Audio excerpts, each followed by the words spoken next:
Сәлем баршаңызға. Бүгін парақшамда мынау гүлдеп болған фиалкаларды не істейміз, сол жайлы көрсететін боламын.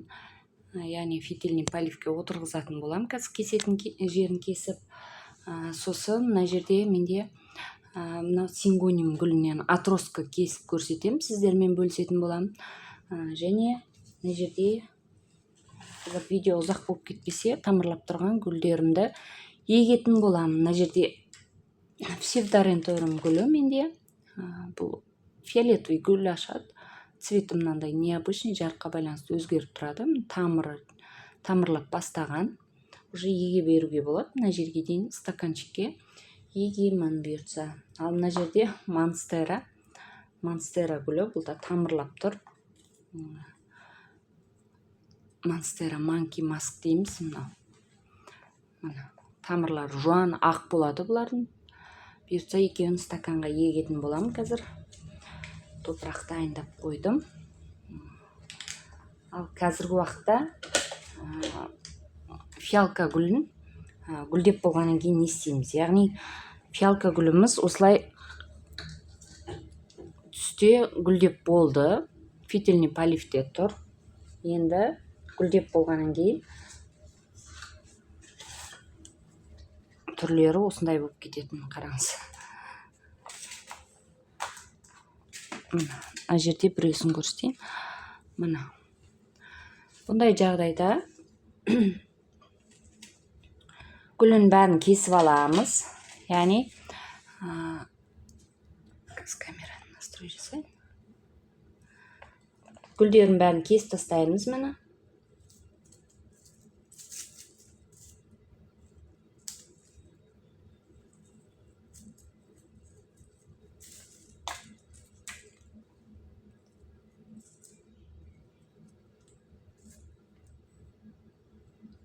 Мына жақта бутондары әлі кішкене бар. Гүлдеп болған.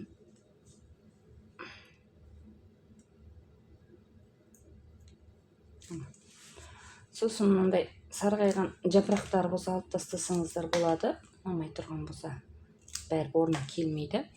Сосын осындай гүлдеп болған кезде астынан бір қатар мына жапырақтарını отростка егер көбейтем десеңіздер алсаңыздар болады. Қысқаша етіп, ұзын қатты қажет жоқ. Осындай қылып қиғаштап кесіп алсаңыздар болады. Стаканға еккенге мен мына бір қатарын алайын деп отырмын. Себебі мен уже бұны пересадкаға жіберем. Осындай отростка жасайтын боламын. Мына жақтары пока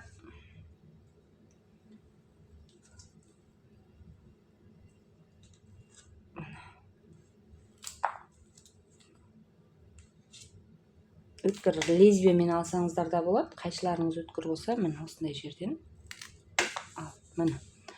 Енді осы қалғанын пересадка жасап қоямыз. Жарамайды, ал мыналарды отростка жасайтын боламын. Стаканчикке егіп, тепличка жасап, агровальт топыраққа көбейтетін боламын бұйыртса. Так. Енді бұл жерде де горшок бізде фитильный полив, яғни жіп арқылы су ішіп тұратын горшокқа ауыстырамын. Бірден фиалка гүлдеріңіз үлкен болып кетпеу керек горшоктары. Гүлдемей қояды, сондықтан осы стаканнан сәл ғана үлкен горшокқа ауыстырайын деп жатырмын. Ол үшін бізге агровальт пен универсальный топырақ, мына агровальт жеңіл, мына универсальный топырақ аз процент қосылады. Енді перлит араластырам. Сосын жаңағы не бар ғой, пенопластовый шариктар, соларды араластырсаңыздар болады. Тамырына арасына ауа кіріп жақсы дамиды. Так, осыны енді қазір пересадка жасап көрсетейін сіздерге.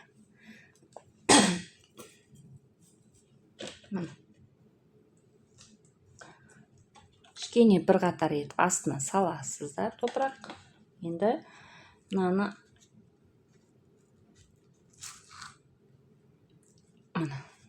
алдыңғысы ешқандай ештеңкесін қозғамай міне мына жаққа салып қоямын. Горшок кішкене топырақтар көбірек салынды, кішкене аз салынды. Міне бұтада жіп арқылы ары қарай су ішіп тұрады, ешқандай су құймаймын, ыдысына ғана астындағы құямын. Жан-жағына топырақ салып қоямын, болды.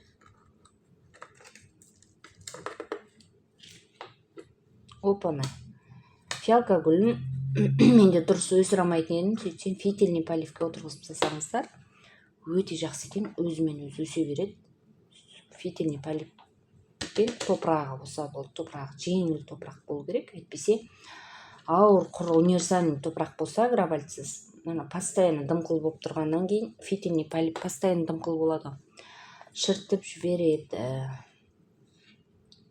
В общем, осылай жан-жағына топырақ салып егеміз, көрсеттім. Енді мына кесіп көрсетейін.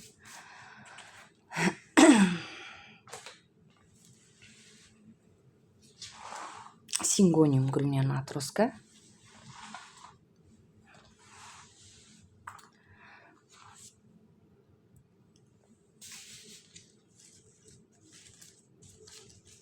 Міне арнайы өзі шығып тұрады ұзын сабақпен. Сондай жерден көбейтеміз. Мынандай бір жапырақпен көбеймейді, бір жапырақпен алмаймыз.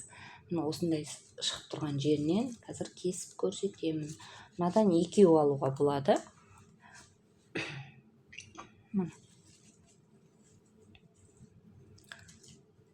Көрініп жатыр ма сіздерге? Міне осы жерден жаймен резко осы жерден бұйыртса суға салғанда кеп тұрып аламыз, жарты сағат, бір сағат. Мына жерден почкалар оянып, тамырлап шығады. Ендігі кезек мына жерден аламыз. Міне сабағы тұр ғой. Бұл кескеннен қорқпаймын, себебі жоғары жағына өсуін азайтады да, жан-жағынан қалыңдап тағы да шығарады. Бір жапырақ болса да сабағы бар болу керек. Құр жапырақ емес, сабағы болу керек. Мына жердегі тамырларын бәрі оянып шығарып, мынаның екі ортасынан сабағы жіберіп шығарып кішіне болады. Екеуін бір горшокқа да егуге болады.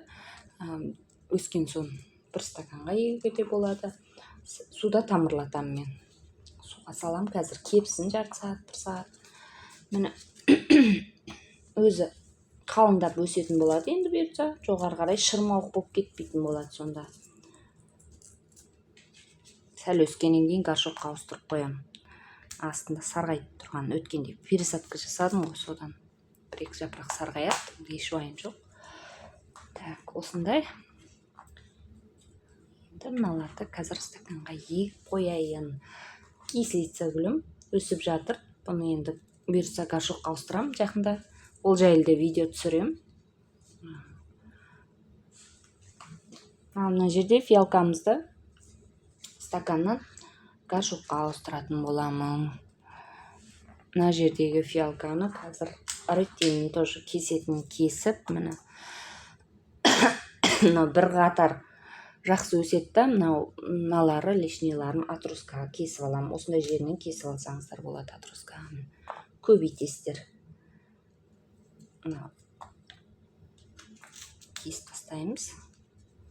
Күшті алады, гүлдеп болғаннан кейін қажет емес.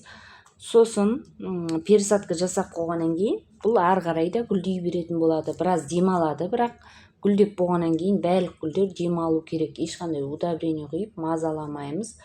Жарық жер, жылы жерге қойсақ болды. Гүлдейді ары қарай. Бір демалу алады да.